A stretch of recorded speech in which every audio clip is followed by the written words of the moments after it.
கர்த்தருக்கு ஸ்தோத்திரம். இந்த நாளுக்கான தேவ வார்த்தை சங்கீத புஸ்தகம் 56 அதிகாரம் 8வது வசனம். என் அலைச்சல்களை தேவரீர் எண்ணிருக்கிறீர், என் கண்ணீரை உம்முடைய துருத்தியில் வையும், அவைகள் உம்முடைய கணக்கில் அல்லவா இருக்கிறது. இந்த நாளின் தேவ வார்த்தையின்படி ஆண்டவராகிய இயேசு உங்களை ஆசீர்வதித்து அவர் உயர்த்துவார். தாவீது ராஜா சவுலுக்கு பயந்து பெலிஸ்தியர் தேசத்தில் அவன் தஞ்சம் புகுந்த பொழுது தன்னை அடையாளம் படுத்தாமல் மறைந்து வாழ்ந்தான். ஆனாலும் அந்த பெலிஸ்தியர் தேசத்தின் ஆகீஸ் ராஜா தாவீதை அடையாளம் கண்டபொழுது அப்பொழுது தாவீது தேவனை நோக்கி அவர் ஜெபிக்கிறார். தேவனை நோக்கி அவர் விண்ணப்பம் பண்ணி விடுதலைக்காக அவர் ஜெபித்த பொழுது ஆண்டவர் தாவீதை விடுதலை செய்து அவரை ஆசீர்வதித்து இஸ்ரவேலின் ராஜாவாக உயர்த்தினார்.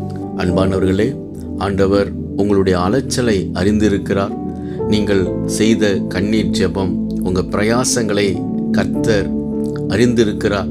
அவர் நிச்சயம் உங்கள் பிரயாசத்திற்கான பலனை தந்து உங்களை ஆசீர்வதித்து அவர் உயர்த்துவார். விசுவாசியுங்கள், மகிழ்ந்து களி கூறுங்கள். இயேசு உங்களை ஆசீர்வதிக்கிறார். ஆமேன்.